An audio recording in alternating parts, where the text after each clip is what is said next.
What's up? What's up? What's up? I'm Brandman Sean. And I'm Corey. And this is No Labels Necessary Podcast. You can catch us every Tuesday, every Thursday on YouTube, Spotify, Apple Music, wherever you stream your podcast. Here at the intersection of creativity and currency. Artists, don't let people keep you off your money. And hey, if you got your money, don't let people think you can't be creative, man. This is No Labels Necessary. We do it our way. And today on the pod, we got some game-changing information. Yeah, it's gonna be a good episode. If you really take it in the way you're supposed to take it in, because the genres that you love are no longer leading the pack. Your music is a threat if you're in any of these genres, and we're gonna talk about it. Right? Now, I want to start with this clip from DJ Academics because he lays a lot of it out nicely. Starting with how Afrobeats is taking over the US. Let's play this clip right here. I've learned and I've realized that the majority of music people are now gravitating towards, and it's because borders and just all these borders and regionality have dissipated because of streaming. So it's the reason why I kid you not, I listen to more Afrobeat these days than hip hop. Why? And I'll give you another reason. It is about the quality of the music too. A lot of these guys making timeless music.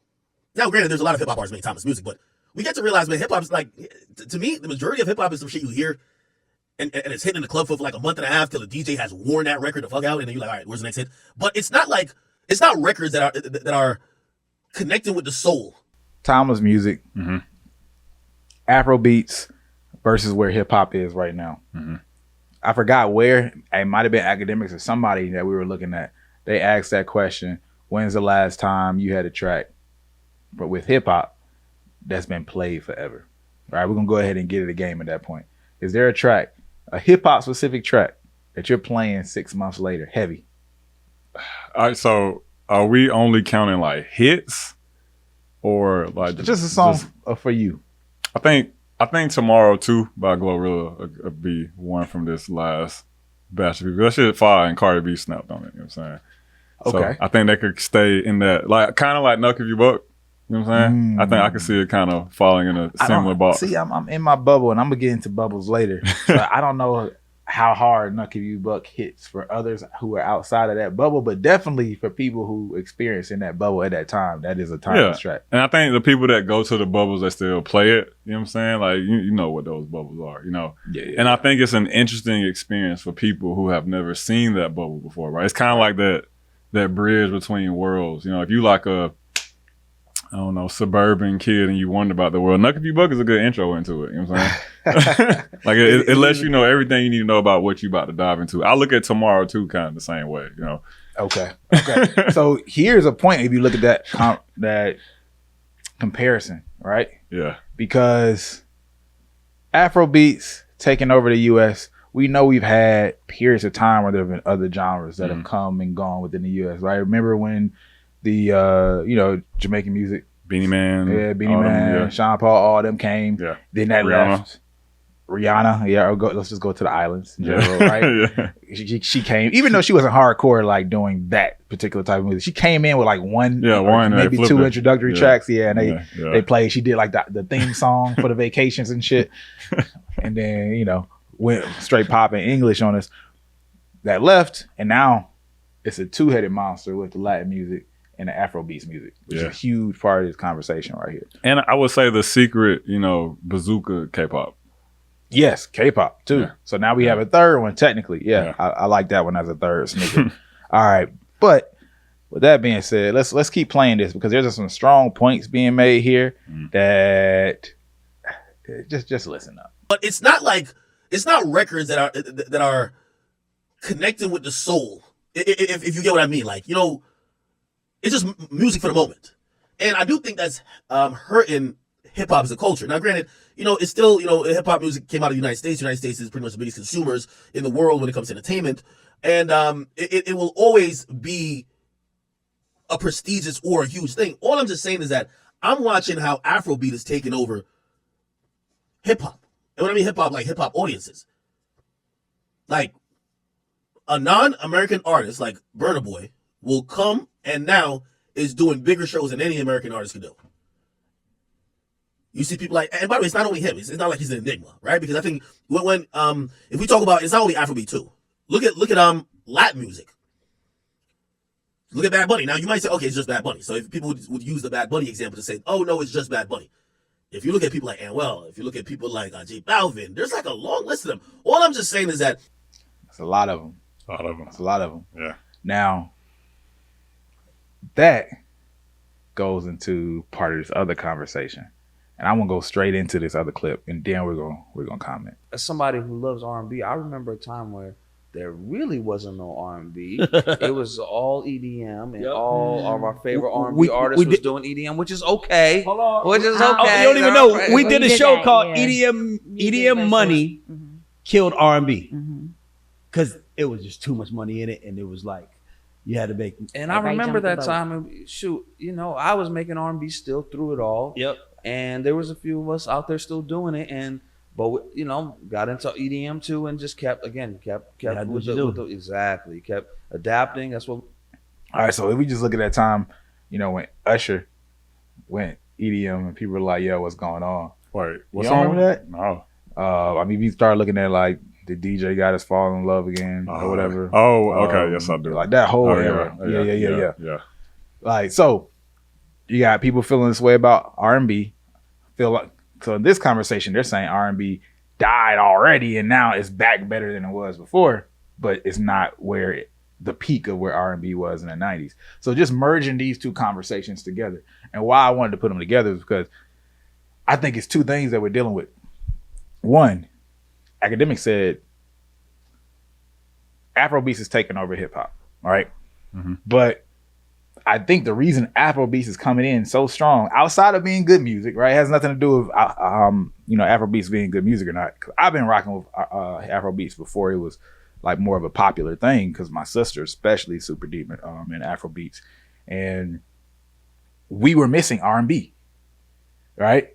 So Afrobeats actually fill the void of R&B, and then as a result start to compete with hip hop. Because it used to be R&B and hip hop competing, right? But hip hop started to dominate, where you had all these R&B artists start being hip hop R&B artists. Yeah, you know what I'm saying? You mean like dominate in terms of like they were the ones making the more popular like melodic music and things Popular like that? melodic music, right? Yeah, Because we true. always are gonna have that need for the melodic music. Yeah. But you start having all these R&B artists damn near become rappers and sing rapping and stuff. Yeah, especially at that time. Exactly. And even presenting that image. Yeah. And I remember being somewhere, I think I was in Miami, and they had this real dope, hip hop set, but then they did this Latin set at this restaurant.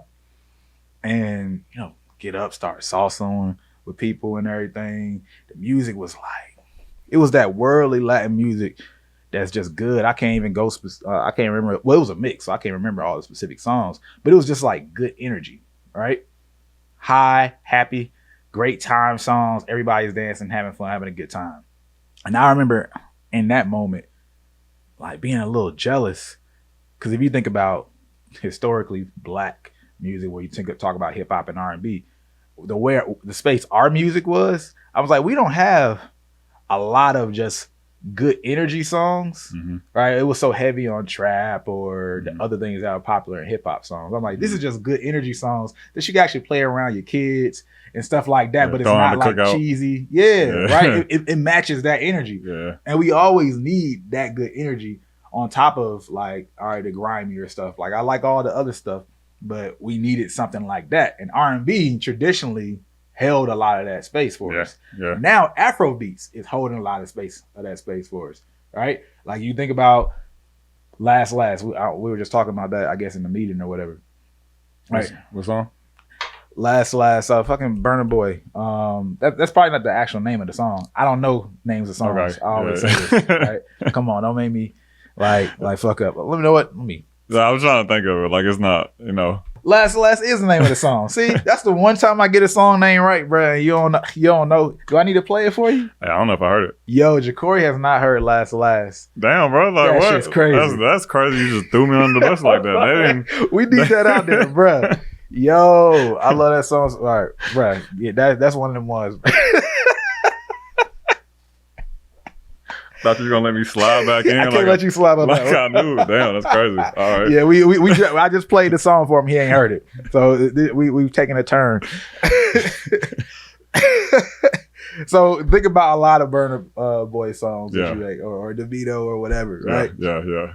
They have songs that are popping, right? That are great energy, right? Good quality songs that you can respect. It's like not being cheesy and shit that people enjoy, but it's not necessarily a lot of the negative lyrics, right? Which we need that side of it, the where you could just like you said, just have a good time, cook out or whatever. And hip hop doesn't have anything in that space as much, right? Yeah. Like we got like Glorilla's dope, but that's a certain type of energy. You know what I'm saying? You know what I mean? Very hostile. Yeah. Very. Even I'm about to shit on you energy. Hip hop is a lot of I'm about to shit on you. Yeah, it's flexy. Yeah. A lot of it, like when we're talking about mainstream, by the way, like for anybody who's like, oh, you got to find it. You like that's besides the point, because what drives culture is mainstream, right? All of the types of good music and different variations of music exist. We know that, right? But we're talking about mainstream impacting culture and how things move. Like what's outside. So R&B being dead, to me, when that conversation is not about good R&B not existing, it's about what's the purveying energy outside. When you look at the 90s, outside, you could be like somewhere and you'll hear like the Jagged Edge, Jodeci, Mary J. Blige, that shit bumping, and all genders, all types were like fucking with it. You know, person drive by in the car and you hear that kind of thing as a norm.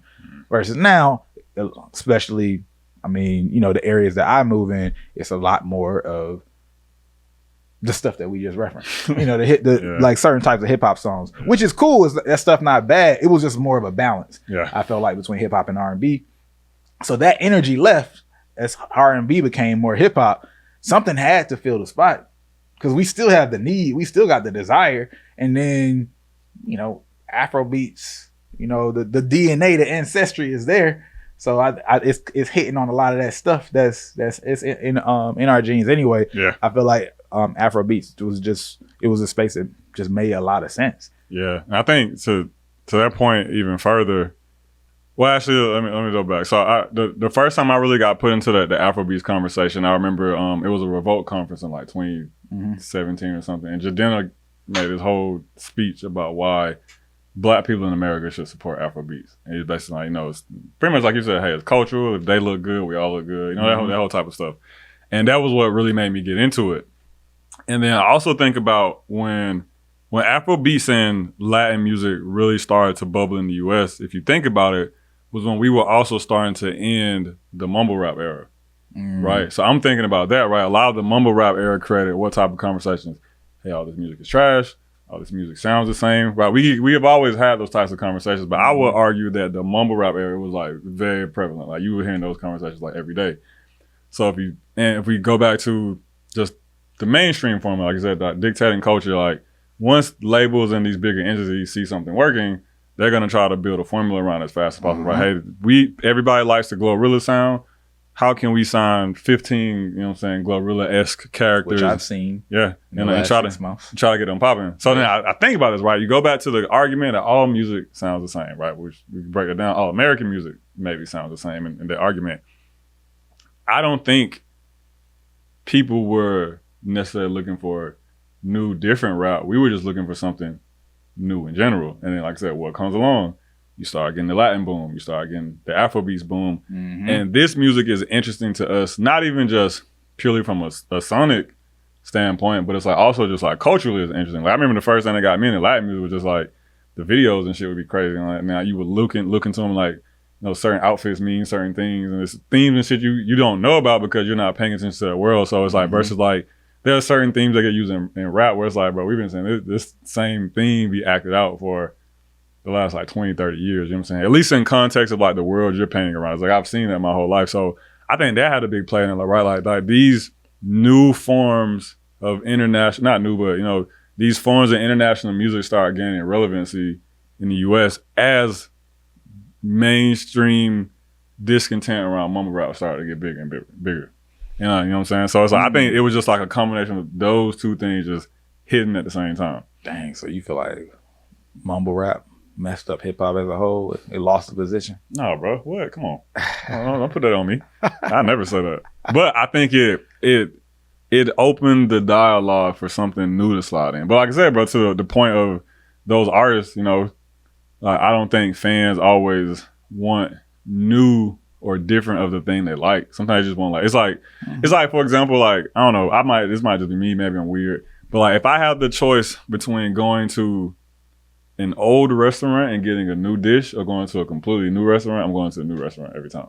Because I'm like, no, this is a fact. You know, I'm like, at least the complete experience of it. It's not just like different experience in the world I already know. You know what I'm saying? Bruh, I think this is a point that a lot of artists should hold on to, because that's the reality of it. When you think about fan psychology, yeah, fans aren't really saying, I want a different type of rapper or I want a different type of Latin art. Like they're not really looking and thinking that specific industry. We're thinking that specific. Mm-hmm. But yeah, they just want to find something else they like. Yeah, exactly. Period. Wherever it comes from. And it's easier to create a new experience outside of your old experience. So what you just said about going to a new restaurant, now this new environment leaves me open to take in whatever the environment dictates. Because to me, I'm used to this space, so I got rules that I apply. It's going to be hard to get me out of my own way. All right. But you take me to a new environment, now you can create the rules. That's why like marketing and branding is so powerful. Because if I call something a new word, like somebody like Kanye does that a lot, right? He'll call the same shit a new word, but I can create a new stigma. Like, oh, I'm gonna call it, what does he say? Like, all right, he'll say rants, and then he'll say something like streams of consciousness, or I don't know, like something like that. And once you say streams of consciousness and you say it in a certain way, you go like, oh man, yeah, this is just an artsy freeing thing, right? So like, you know, Kanye is great at it, right? Like politicians do it a lot. Yeah. It's the same reason something I observed, like when I was little, bro. I was just like, you know how people make fun of black names? The, you know, Aquanetta, La Santrice, shout out to La Santrice. Yeah, like all, not Jamal's even like more simpler. I said Jamario. Oh, Jamario, okay. I knew okay. Jamario. Shout out. I don't know if you remember me, shout out Jamario. And that they make there's like this stigma with all these names, right? And I'm like, how does that make sense when we go to any other culture, right, in a different space or a different country, we just accept it and say that's how that culture looks at their names, right? And we almost find it interesting, right? But why do we have that mentality? Because you're in America, and now you're basing it off of your America way of thinking, all right? Yeah, all right. Which, to your point, even greater is usually why American music does so well in international audiences, right? And so we're seeing it. I think this is the first time where we're seeing the effect that we had on other countries on us, right? Like, hey, the reason that Germany is so in love with rap music is because this fuels their fantasies about the U.S., right? Yep. So now it's like, hey, like, I'm listening to Afrobeats with certain fantasies in my head of certain places in Africa. I don't know if it's true or not because I'm not there, but this is the picture I've been painting because of the music they're putting out, right? And so it's like, that's why I think it feels so weird to the industry here because like we've been doing it to other countries for decades. Yes. But this is the first time they've been able to successfully permeate and do it here consistently. And that's because all of this stuff is in line with each other. When you look at music and culture and politics, they move together. Yeah. Right? Look at America as a whole. America is in a space where the fantasy has died with many of the population. Yeah.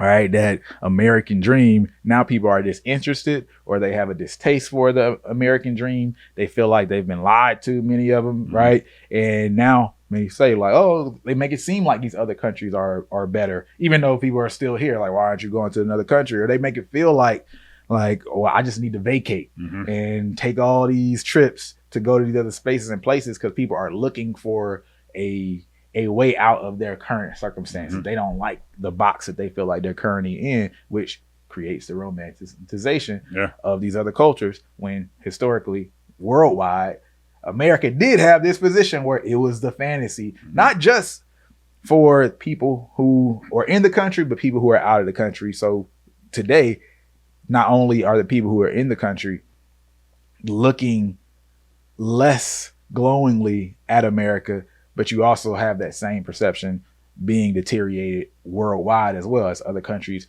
get their position of power, as other countries kind of say, America, I don't know what's going on over there, as they see us fighting each other over and over, right? So some artists and managers are just waiting for lucky moments when the ones who are killing it have systems to consistently take artists to another level over and over again. And if you want to see what that looks like, we just did a collab where we not only show the system that we use that's resulted in Billboard hits, some of the biggest viral moments on TikTok, Instagram, and YouTube, but also we got J.R. McKee to break down how he took an artist from zero to one of the biggest hit songs of 2022 and getting a Grammy in January of 2023. This is recent stuff, not old tactics. If you want to check it out, go to www.brandmannetwork.com/Grammy. Don't forget the www or it won't work. Because JR gets into the details of looking at the data, decisions that got made, how much content got created, and how they adjusted the content over time for different parts of the campaign. This is real behind the curtains type of stuff. So again, go to www.brandmannetwork.com/Grammy if you want to check this out and apply it to yourself. Back to the video. That alludes to this chart. We got the data here. All right, Spotify's most streamed artist in the US: Drake, Taylor Swift, Bad Bunny, Kanye West, The Weeknd, right? But once you go most streamed globally, Bad Bunny goes from number 3 to number 1. Taylor Swift is still at number 2. Drake goes from number 1 to number 3. Kanye West isn't on here. Neither The Weeknd is there, and BTS comes up. So Taylor Swift is the only U.S. artist. She's the only U.S. artist globally in Spotify's most streams. All right.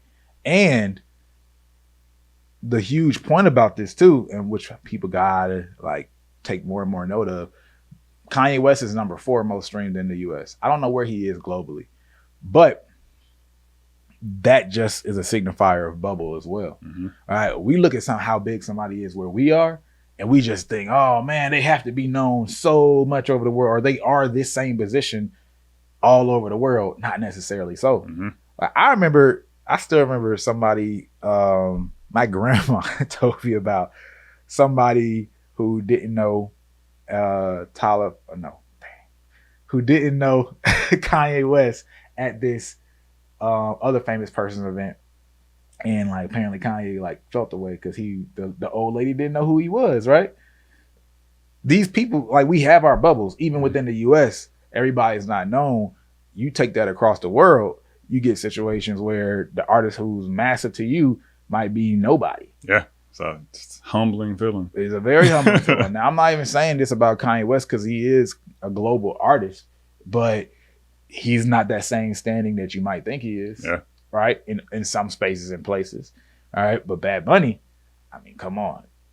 Top 3, he's killing it just everywhere. Yeah. Yeah. And I think too, like, kind of thinking about it, a big reason it's starting to permeate here is just America's kind of seen as, you know, the melting pot anyway, right? So it's like there's all these different cultural groups that can kind of be activated here from these other places versus I don't know if these other countries operate the same way. You know what I'm saying? What you mean? Like I don't know if there is, and I could be wrong, so if you're listening, you know, let me know. But like I don't know if there's like, let's say like an American bubble in Nigeria the same way you might find Nigerian bubbles in most of the major cities in the US, right? And so like I think that plays a big part in it, right? Like it's kind of like the I don't know. I use Afrobeats as the example because I caught it early enough to watch it bubble up here. You know what I'm saying? So like I caught it early enough to like have conversations with people I knew that already knew about it, that just didn't think and all that stuff. So it's like that's what it felt like. It was like, man, there was these different pockets in the US that kind of kept it really relevant, and so all of mainstream took over, and that was probably what was the first like really big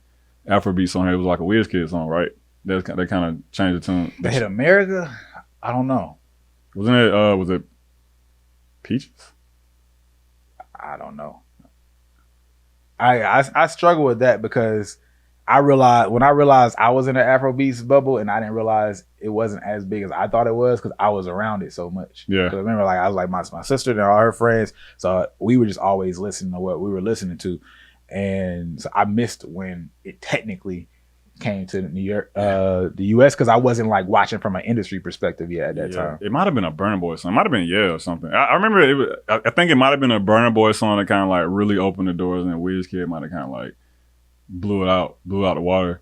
And I feel like so I always struggle. Is it really DeVito or Davido? But I like DeVito. I don't like the way Davido sounds. Yeah. I just don't like the way that sounds. So I always say that respectfully. You know what I mean? Huge fan of him. I felt like he had a huge moment in that transition. Yeah, I forgot about him. Like right. where WizKid was, he laid the foundation globally, blowing that shit up. Mm-hmm. It felt like, and I, of course, correct me if I'm wrong, it felt like Davido for a period had a bigger push and impact on America, and then Burna Boy on America specifically. WizKid had I think he had a moment with Drake, right? Yeah. But his name doesn't have the same clout outside of the communities, right? So we know the African diaspora, right? But like from on a pop scale, it's actually Burna Boy within America. Mm-hmm. Tim's might be out there now. I'll put Tim's in there because she came after all of them in America. Davido and WizKid. I might be wrong about the Davido WizKid order. I probably throw Coffee in there. Coffee has a really big, like, huge American presence. She does? Yeah. Every show of hers I've been to has been crazy. I'm a huge fan of her, but again, I don't know her American presence. Yeah. I haven't really heard her over because when she started popping, I wasn't really outside as much. Yeah. So I would just hear her, in my shit when I went over in Jamaica and stuff. Yeah, I've been to 2 of her shows in Atlanta, and then I was at a festival that she performed at. And like both of the Atlanta shows were sold out, and they were progressively bigger each time. I think the first one she was at maybe like a 500-600 cap. The second time might have been like 800-900, and then the festival had like 30,000 people there, 20,000 there, and like the festivals are different too. People just kind of hang around because they ain't really got nowhere else to go, but the crowd was kind of crazy, So I don't know. That kind of sound like I think maybe that could also just be a fan of me. You know what I'm saying? Throwing her in there, but I see her do like a lot of really consistent, like American stuff. Okay. I see here that is DeVito. I'm glad to hear that. I don't know why. Okay, it's a video of him explaining a different pronunciation of his name. See, I'm glad this is a thing. Let me see what this is. Davido, welcome to the show, my dude. Thank you. What's up, sir? Let's start with the most important question, because I fight with everyone about this, and I don't know who's right. Some people say it's Davido because your name is David, and then everyone else I know goes like, no, it's Davido. Yeah. Funny enough, you asked that because I always say this from the western part of Nigeria, they say Davido. Okay. But like when I'm in like South Africa, like where you from in the southern part, they're like Davido. And then when I'm in like Europe, Paris, Davido. Davido. I like that. It just depends, but obviously my name is David, so to me it's just like whatever way you want to say it. But it's David, Davido, right. Davido.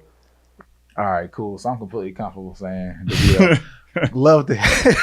love to know I get that pass. But no, speaking of Nigeria, now the note we have about that and the impact of it in Afrobeats is Nigeria has 220 million people. Mm-hmm. All right. This country in West Africa has 220 million people. United States has about 300 million people, which is crazy to think about. Yeah, one country as a whole. They're both a single country, but on the map wise, we would think the United States has way more than what it really does in comparison to a country like that. And then these notes that we've seen are saying that 50% of the population is under the age of 19 in Nigeria. So 220 million people, 50% of them under the age of 19. 100 million young people. Which mean they get into it first and foremost, man. Shout out to y'all in Nigeria. Y'all get into it.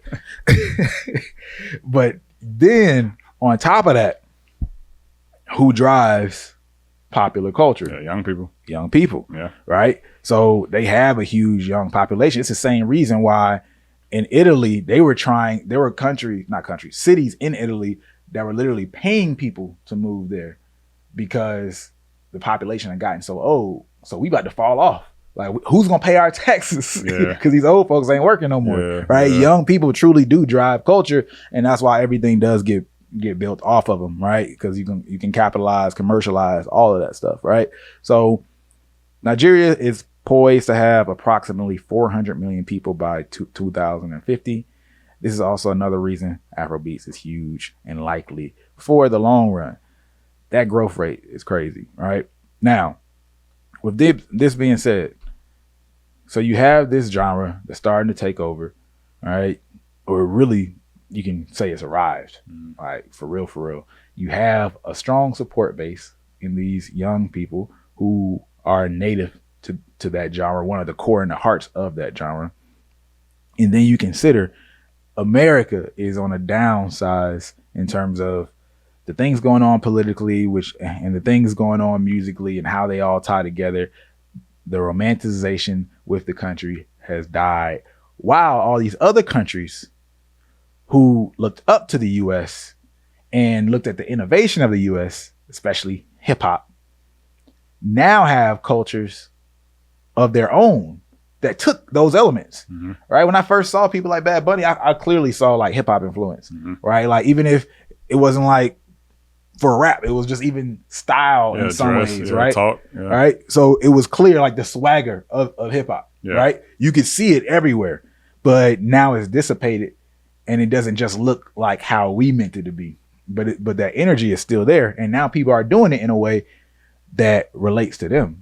Before, I could only access good hip hop through your language, right? Through your way of communicating it. But now I can access hip hop and that energy that hip hop provides through something that's actually more native to me. So I'm probably going to connect with that more, outside of the fact that, again, we lost the romanticization of it, of America. Because before, at some point, okay, yeah, or you might be a German rapper, you might be a Latin rapper or whatever, but it was probably not all that great at first, right? Because it's just starting, right? Just like how hip hop evolves. So once people catch on, they're evolving, they're copying these styles, but at some point, oh no, this is just as good as hip hop. You might not get it, but like they rap just as good, because you got some people who literally copy their styles, but then they have the versions that aren't just a carbon copy of hip hop at a high level. They got the versions that, oh yeah, we took that skill set, but then we tweaked it into something that is our own completely.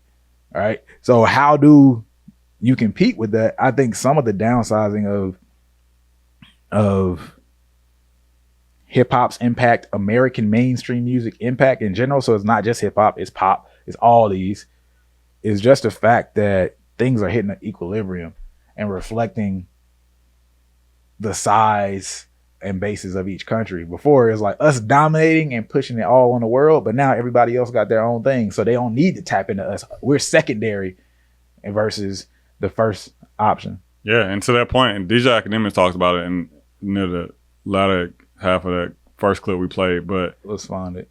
Thames says no. Now, Grant, this is Future.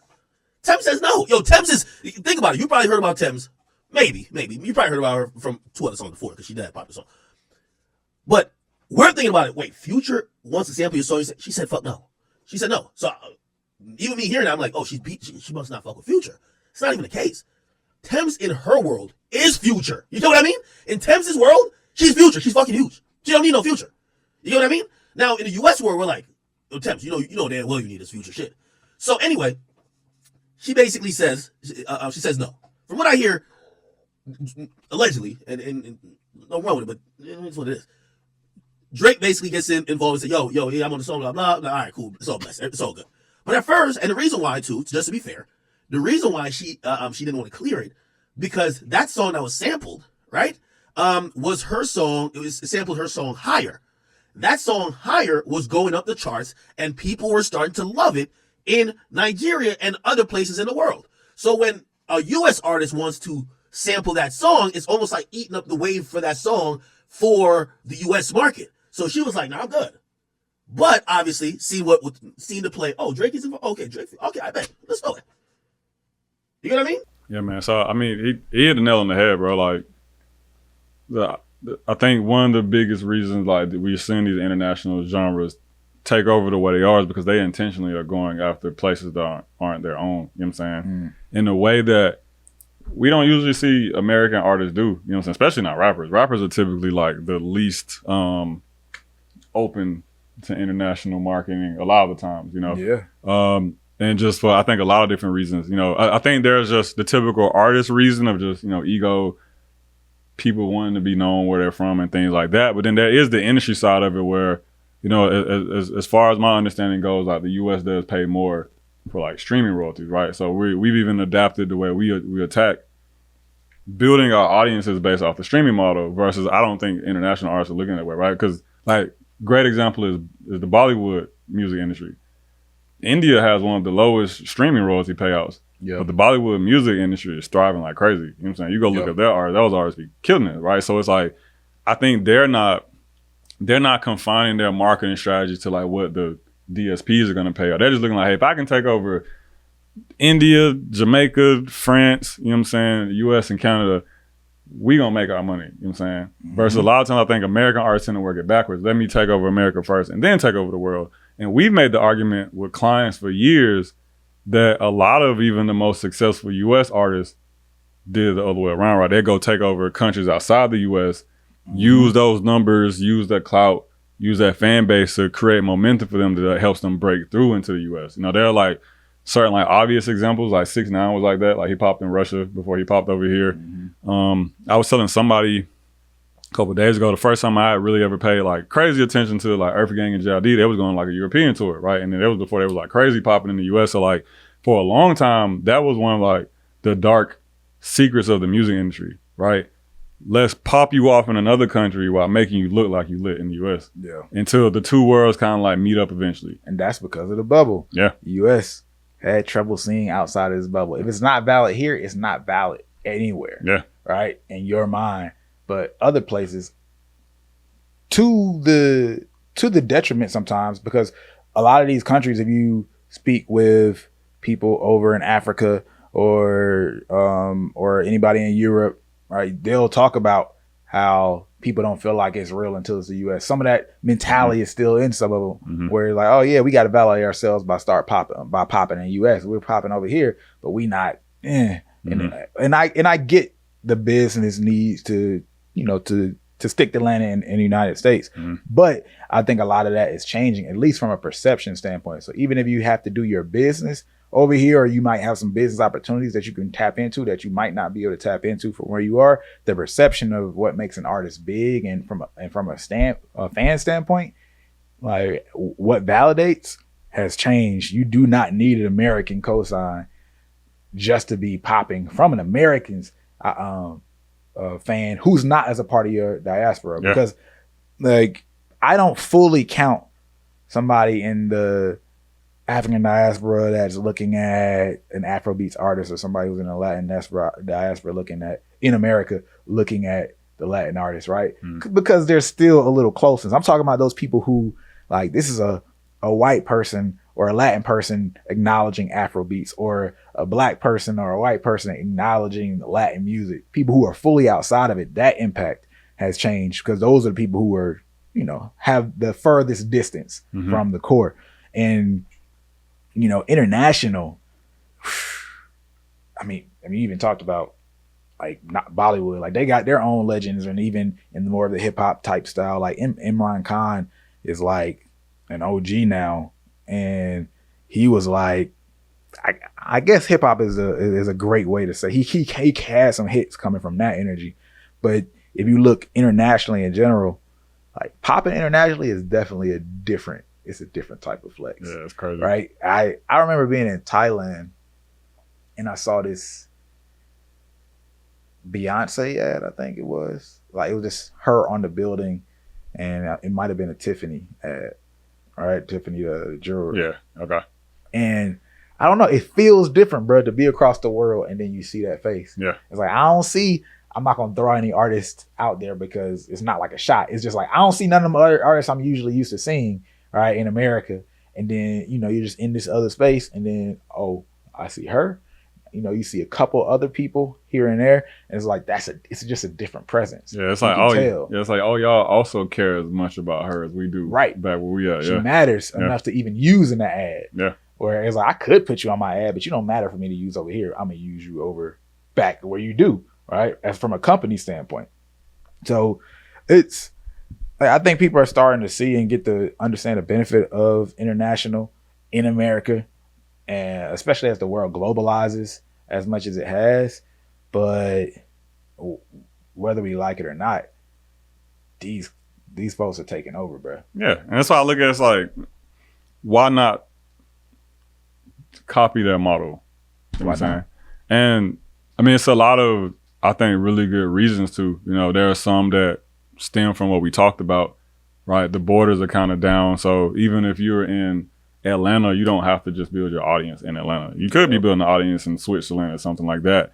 But then you get into like some of the more technical things, like let's say marketing.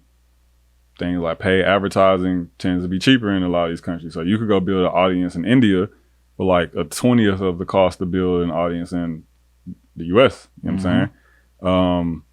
And then going back into perception, from just most artists I know and even clients we've had and watching their situations, international fan bases tend to treat you better. Like they love you more, you know what I'm saying? They show you a lot more love. Like that kid in Brazil that doesn't know if he's ever going to get to see you is going to treat you way differently than your fan that lives in Miami and he knows you're an artist in Atlanta. You know what I'm saying? It's gonna be a way different like treatment, you know what I'm saying, for that side. So it even makes you feel better.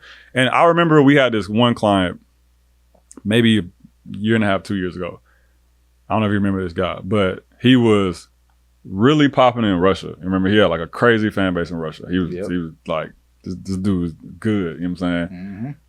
But he was bothered by the fact that he could walk down the street in LA and nobody recognized him. He's like, he's bothered me that when I come back, I go to Europe, I do this crazy European tour. I'm doing 15, 20 dates, and I can go home and go to LA and go to Target and nobody recognizes me. I'm like, bro, that sounds like the dream. What you talking about, bro? Like, that sounds like the move. But going back to what I was saying earlier, I think, like I said, I think there are some parts of artists not attacking the international strategies because of lack of information. But then I honestly do think a lot of it is ego. You know what I'm saying? Like, I want to be known where I'm at. I don't want to have to go to Brazil to get lit, Sean. I want to be lit right here in Atlanta.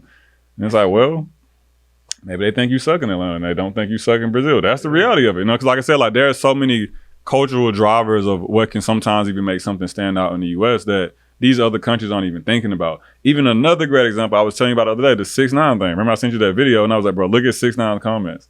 This is literally split down the middle. Like, the American side, I was like, oh, fuck this dude.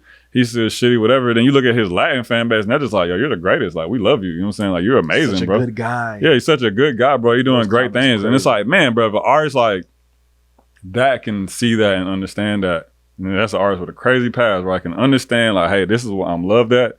This is where I need to spend a lot of my attention, and then let me move over to maybe other places that love me.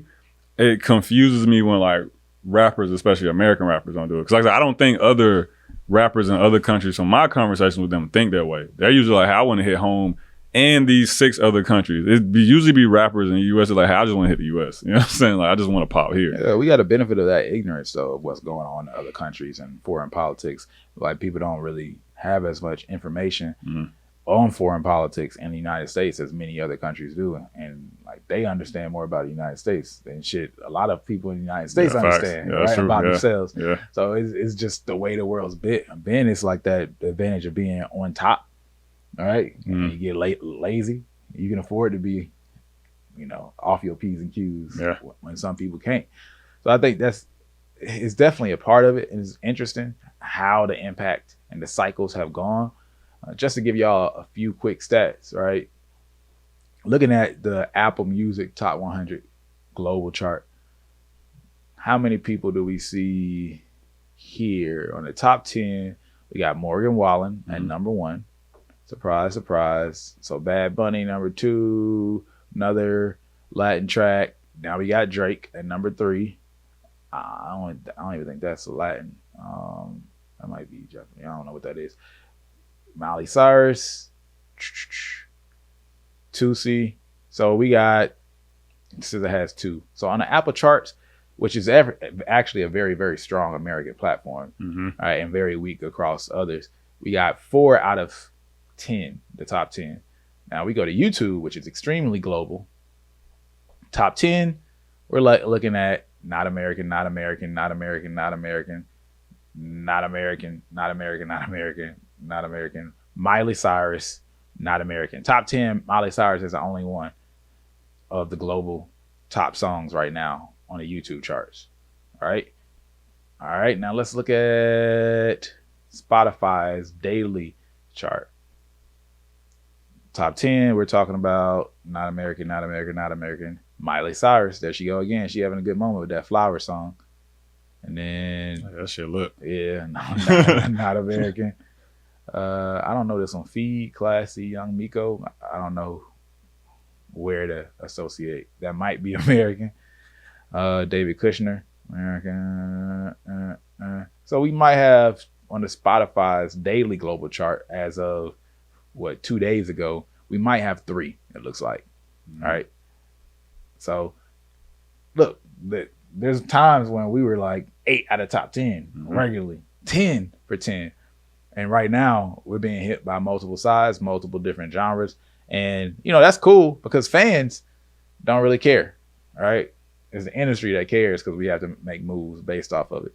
But I think it's a beautiful position as we see the variety of music. And I think we created the opportunity for these other spaces to come in, going back to the beginning of the conversation.